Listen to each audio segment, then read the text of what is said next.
Hello, welcome to Hybrid Diaries episode 12. I am here with my good friend, Mr. Ian Deeth. He has flown all the way over from Singapore just to see me. Now he's came over to do the Hyrox race in Dubai, which happened yesterday. Welcome to the show, Ian. Great to be here. Good to see you again, George, after 5 years nearly, mate. Hey? 5 years, me and Ian used to race Spartan race all around Asia. Ian actually lives over in Singapore. You're from London, right? So originally from Southampton, was there for 30 years, moved to Malaysia, was there for six, and now 9 years and counting in Singapore. He's stuck. He's not gonna leave. He's not gonna leave. So we both did the Hyrox Dubai yesterday. Ian did the men's doubles. I did the solo race, and then we teamed up in the relay Yep. later on in the day, which was great fun. I think back in 2018, myself and Ian and Chris Davies did a Spartan race, and that was the only time we've ever raced together. We're normally competing with each other, so it's really good fun to team up and Yeah, it's brilliant. push the limits. Really, Ian, how was the event yesterday? What did you think? Yeah, so obviously we went down to the venue the day before, and initially I was looking at it and I was like, how are they going to get this set up in time? Because you had obviously your spirit level space set up, which looked awesome on the day and was heavily utilized by all your team, which was great. And yeah, turned up in the morning, and they did an amazing job of getting it ready. Long straights, the running. Initially, it looked like the course, would be quite long, and then as we got into it was apparent that obviously the running maybe was a little bit over a kilometer, but certainly the rock zone was a really short distance. So it kind of, I felt, leveled up in quite a positive way, which I think resulted in pretty fast times across the board yesterday. Yeah. Difficult for me to give a real comparison because very new to this. Did my first race, a doubles race with Tony Van Ecker, a triathlete. We did that in Singapore, and that was a slow course. Everybody seemed to be 5 to 6 minutes down on what they'd done previously, and then followed that up with a doubles race with Johnny Tiu in Hong Kong, and then did the Open the following day. So it's always a double weekend in Hong Kong over 2 days. And then, yeah, so this is my third venue. And yesterday were my fourth and fifth Hyrox events. So yeah, it was going to go back to Singapore with fond memories of not just racing, but catching up with, good friends yourself and Halvard as well. Yeah. So Ian actually raced yesterday with Halvard, who is again one of the people that we raced a lot with a few years back in Asia and I think all over a bit really in the Spartan days. So it's the first time you've teamed up with him, right? First time we've teamed up. We've had some good battles. Halvard's generally come on top for most of the days. He's just an athlete that always performs on the day. I think I remember him having one bad race, which was the Singapore Stadium race.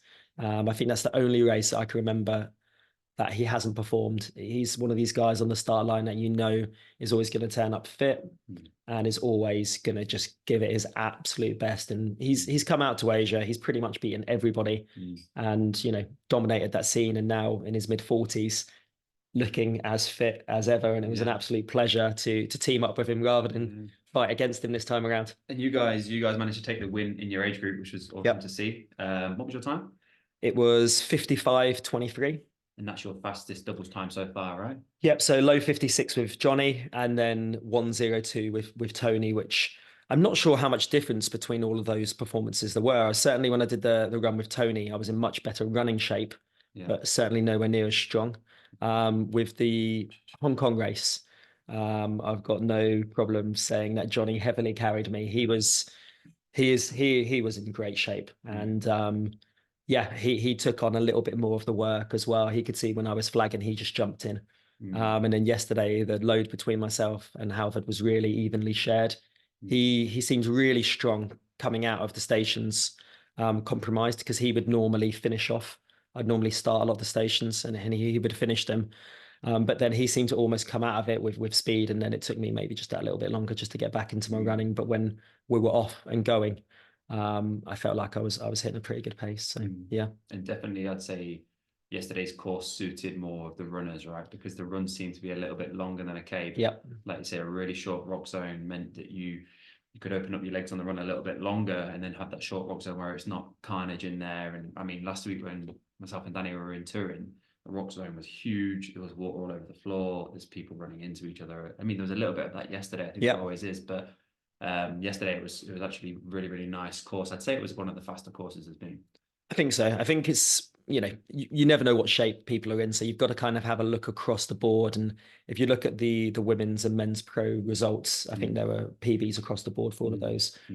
So they, probably more experienced athletes would have a better gauge of how fast that course really was. But yeah, certainly if, the fact that Dubai's got prize money as well, I think people seeing that time, knowing about the prize money, which looks like it might be a regular thing out here, Dubai could be popular. I think the reason it probably wasn't yesterday is you had obviously the event in Vienna, which was the European Championships, which is not that far away. And then Bilbao had an event as well. So 3 Hyrox weekends in pretty close proximity probably meant that the field was a little bit less dense in terms of quality yesterday, but certainly the arena was so jammed. It really was a case of running in and around people.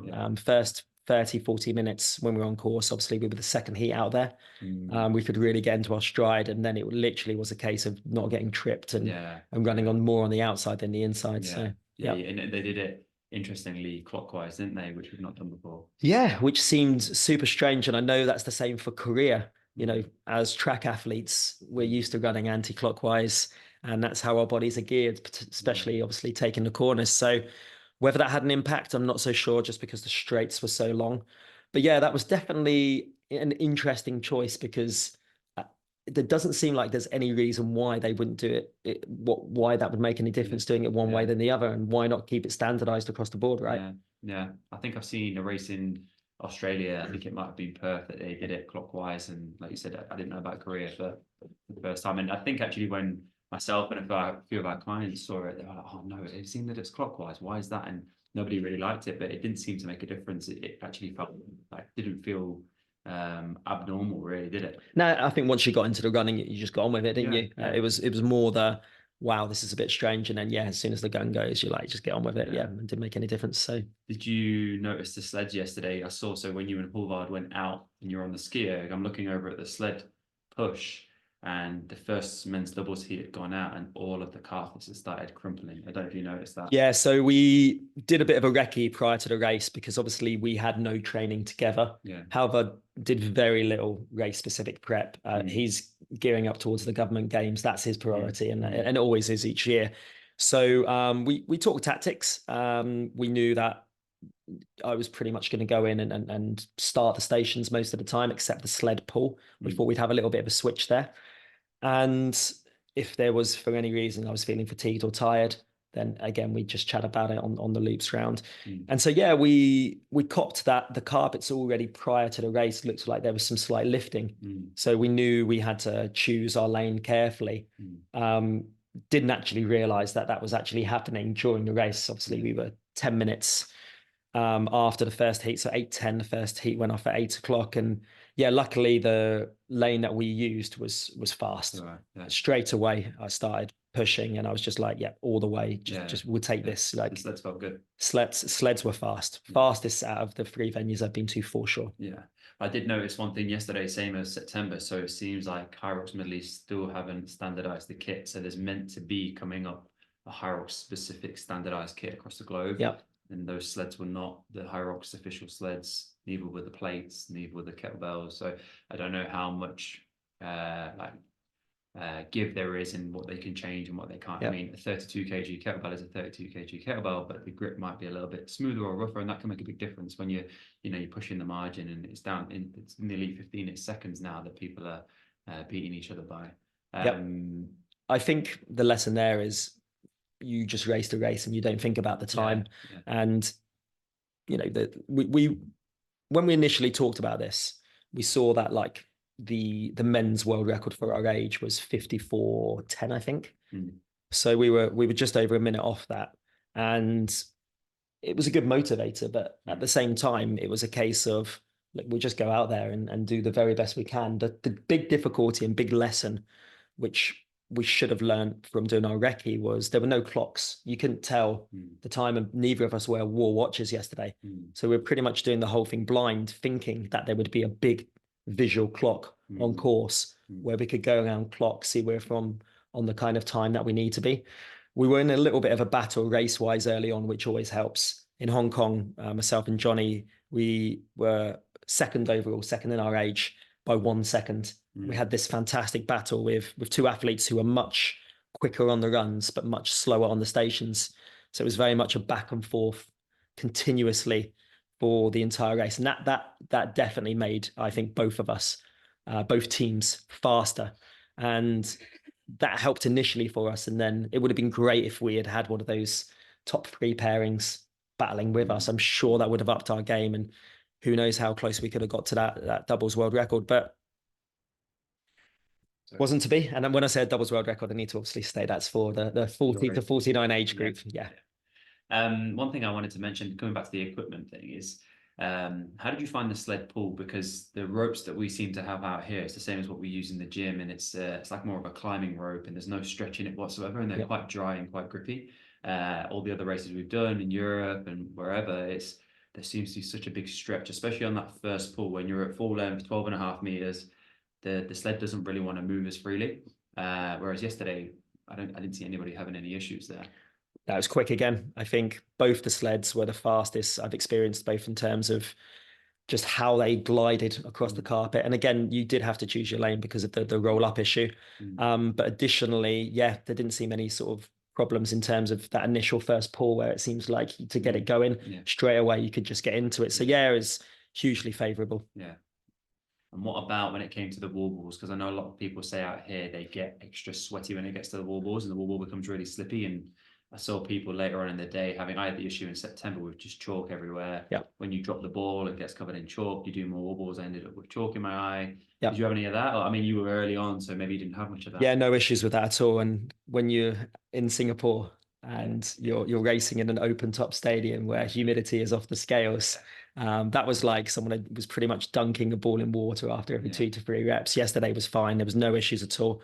Thought the judging was pretty, yeah, that's definitely one way to describe it. Quite strict on the wall balls. I felt our repetitions were, pretty good. And I think we were given about 10 no reps. So yeah, it felt pretty tight, but at the same time, it's one of those things where you need to be that strong with your technique that there's no room for anyone to even question it slightly. And so maybe something to think about moving forward. I think if you can get people to film your race, it's so helpful in terms of honing your technique when you go back to the gym. Just literally seeing who's around, finding out what time they're on, giving them your phone, and anything you can get really is a bonus. And certainly in the first 2 races that we did, that was huge in terms of honing the technique into the gym, especially burpee broad jumps. I know when I was in Singapore with Tony, my technique was not as good as it could have been. And certainly I didn't realize how far I was planting my hand in front of my feet.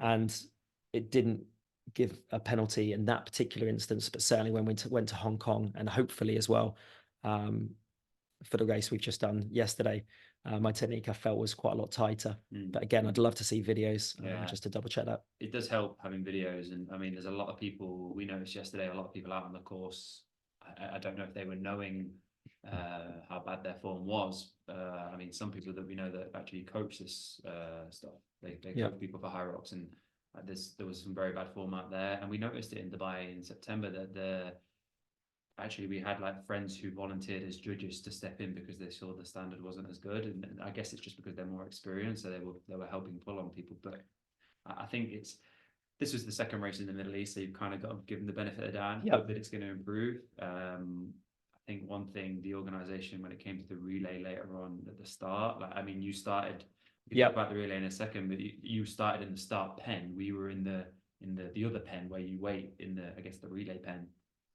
And I think it was a similar in September where there was just people everywhere. There didn't seem like there was any organization, people pushing and shoving, which wasn't something that we had a year or 2 ago when we did it in Amsterdam. It was super smooth sailing, but you could just see the experience in the organizers that are running it there. So I'm hoping that gets better in the Middle East.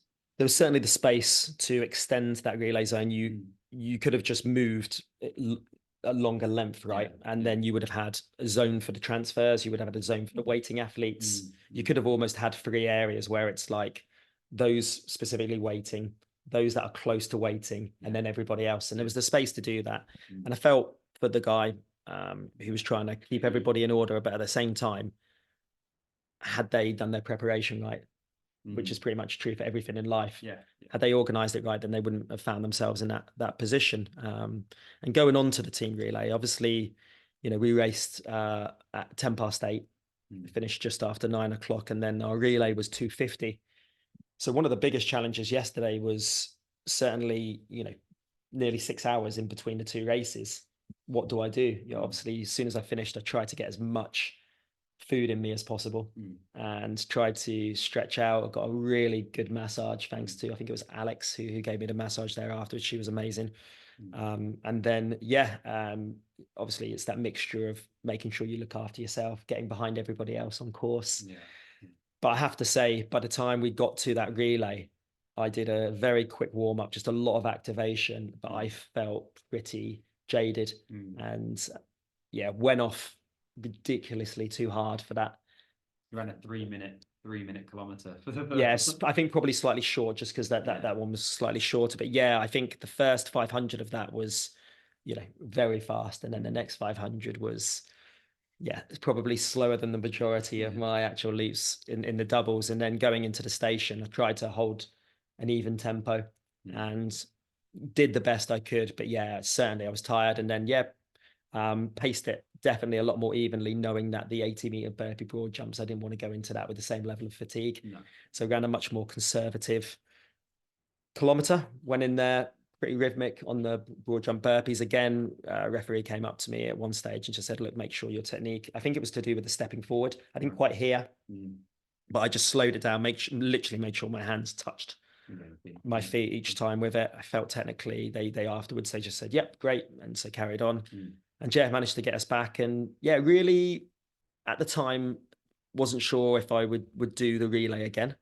I think I'm glad I experienced it, and was, you know, great to race with yourself, Danny, meet Leanne for the first time, which was brilliant. And I felt we put down, a really solid performance, and could walk away with our heads held high of all of us giving a great effort after initially pushing ourselves earlier in the day as well. I think for all of us, regardless of the break, you know, obviously if you raced like Leanne, I think was the latest to race, right? She had the shortest recovery, where the longer recovery, obviously you're getting more into a state of recovery, your body's shutting down. But it's fun, good way to finish.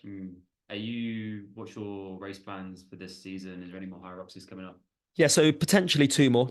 I think there's a race in Singapore, so obviously we know if they're going to use the same venue, same setup, which it looks like they are going to. We're not going to be going out there for a fast time. It's going to be you race to race the best possible race in a hot, humid environment. June is a ridiculously hot time to go, probably the worst time in terms of trying to run fast, train. The heat and humidity is off the charts, so it's going to be tough going into that race, and I like that challenge. So we'll see. It's either going to be doubles with a girl from a running group called Moira, incredibly quick, the fastest female in Singapore, but she has got incredible grit and resilience. She can just get on with anything. So she won the Open in Singapore off very little training. She's doing Nice, and I'm quite excited to see how she does in it. And so Singapore, either that or possibly the Open. And then Hong Kong, I'll go back and do, pending everything being okay with family. Obviously, we are trying for a second child, and I think if that happens, the priority will be to stay at home. Yeah, for sure. So we will see on that front. But if things are, haven't progressed and the option to travel to Hong Kong is there, I will definitely do it. I have to say that venue and that setup and the expo, everything about that race in Hong Kong is unbelievable. It is just such an incredible vibe, just completely outscored Singapore and Dubai in every single way, whether it's the expo, the vendors, the course, the DJ kind of atmosphere, the lights, everything about it just seemed to work brilliantly. I thought it was amazing. Nice. When is it? Is it announced yet? Yep, it's the second to last weekend in November. Nice. Something like the 21st, 22nd. Nice. Anybody who can get to that race, massively recommend it. And the fact it's over 2 days as well. is brilliant. It's 5 minutes from the airport, Nice. so easy to get to. And there's some good places around kind of Hong Kong, that area, to eat, shop. So you don't need to necessarily travel far to still have a little bit of a trip involved in it as well. So yeah, definitely would recommend that to everyone to get out to that race. That Brilliant. will be into the Hyrox next season, won't it? The 24-25 It will do, yeah, for sure. That'll be one of the early races. So if you want to qualify for Worlds, that could be a nice early one. Potentially, yeah, I think so. And it'll be very interesting to see where they announce the 2025 World Champs. Yeah, so yeah, look, there's definitely talk that could be Singapore. I know certainly when they did that event for the first time, you've got the National Stadium, which is an incredible venue. They had the Singapore Spartan race there, and you know, that's where all the big concerts are. It's a brilliant venue. And yeah, if they held it there, it would be an absolutely epic race. But it would be testing depending on the time of year, because it looks like it's normally a summer gig, those World Champs. And so yeah, it will completely throw the cat amongst the pigeons, right? You'll have Americans, if they do travel over for it, coming into these hot, humid environments, and then you're going to see people in Asia, someone maybe like Gabe Heck, who, if he qualifies, is, you know, thrives in these conditions. He's got that 14:45K running background, NCAA Division 1 champ in his legs, and is in the form of his life. You know, he's going to be one to watch for sure. I think in these coming months. Yeah. Is he going to Nice? He's going to DC to qualify first of all. I think he will. He's going to be in Korea as well as a kind of prep warm-up race, and then yeah, he'll be out there. And yeah, he's just come on leaps and bounds. Both with OCR, you know, won the APAC Championships, dominated the APAC Championships. He's a good guy as well, most importantly. And that was kind of why, really, in terms of the reason I came out here, it was Korea would have been the easy option. It's, you know, a 4.5 hour flight, and that would have been the easy option. But I wouldn't have a chance possibly to see yourself for a while. Certainly Halvard is moving back to Norway. And after racing against him for, you know, nearly 10 years, it was a chance for us finally to get on the same page and actually work together for a victory rather than against each other. So, you know, when all is said and done, you can look at the trophies on the wall or the flags and what you've accomplished within a performance realm, but actually it's the friendships and the people that you've had that journey with, which is the thing that really matters. And that's why we're here now, right? That's why I'm staying with you this weekend. That's why me and Halvard got together for that. And, you know, after a lot of the races in Asia, we get everybody over for a meal or we get together, and that's where your best friendships come from sport and the things that you have in common. So that's the big win. Yeah. Nice. No, I agree, mate. I love that. I mean, we met through racing, right? We did. And your journey was obviously on you know, on the podcast I used to do, really inspirational. You know, you pretty much halved your 5K time. Halvard gave you the ticket for your first race, right? Yeah. So, Halvard is the person who got me going with it all. Mate, one thing I wanted to ask, last thing before we wrap things up then. I want to talk about Dubai just one last time, because it's more of like a Dubai Hyrox recap. If you could improve yesterday's event, not so much your own performance, but as an event, what would you say they could improve on? Because I knew that obviously they're new to it, and I do believe there's quite a bit of room for improvement there. What would you say the biggest takeaways they should have? Any feedback you'd give them, and any athletes that raced, if they had a great race or if they didn't have a great race, what would you tell them to think about? Obviously, you're an experienced athlete, you're pretty much a lifetime athlete. You want these athletes to reflect back. What sort of advice would you give these people and the organisers? So overall, I thought the event was a good event. There were lots of positives to take away. Some great vendors in there. For the course setup was pretty good overall, actually, particularly the rock zone and the fact you could get in and out quickly and there was no mistake. You wouldn't have made any mistakes on the ins and outs. So there were loads of positives. If I was going to give advice, simple things like the toilets, just, you know, there were toilets within the venue. Had they set up slightly differently, I felt they could have almost made the loop slightly shorter, possibly, and really had maybe that side for like toilets, registration, everything else, because you had one in and out for the whole venue, one area to cross, and sometimes there was a queue to get in, a queue to get out. And if you're going to the toilet just before your race, you know, we do get nervous. You know, a lot of people do like to use the toilet just before. It was pretty much you were hedging your bets whether you'd get back to the start line on time. So I think ways in and out of that venue, making sure there were more options there, toilets. And I think just because of the experience I've had in Hong Kong, you know, the vibe and the atmosphere was not as good, and they could have made that expo area a real event area and made that better. But overall, look, they did a great job. Lots of positives to take. Not necessarily sure now if I'd come back out here again. It's not like it blew my mind, and as I say, the tick in the box really was catching up with you, catching up with Harvard, racing with you guys as a team, and definitely happy we did that. And I think now moving forward, it's going to be sticking to events close by. Yeah, that makes sense. And in terms of the athletes, what advice would you give any athlete if they didn't get what they wanted, or going forward when you finish like a big competition or something you've been working for weeks or even months for, and then it's like, right, we've done it now, then what advice would you give to those people, like once all the hard work and the race is done? Yeah, I think the good thing about Hyrox, one of the benefits of the race is you do have the stats for each of the stations. And whilst you should be focusing purely really on your own performance, I think it's good to look where you stacked up. And if you're, 1 and 2 in maybe like certain areas and then down in the hundreds in others, that's going to show you comparatively that's an area you need to improve on. You shouldn't be dropping that much time. But people that have impressed me with a really consistent race is Danny, Chris Lex as well. You watch them race and the splits are so even. They seem to nail it, and that is so crucial going into really the last quarter of the race. Running a K into those lunges and then another K after doing the lunges into 100 wall balls. That in some ways at the elite end is really where the race is won and lost, and can also be where, if you're more of a recreational athlete, you're going to bleed time. So focusing really on that back half of that race, practicing those exercises technically, but also fatigued, I think can always be a good area of improvement for a lot of athletes out there. Awesome. It's good advice. Anything else you wanted to talk about before we wrap things up?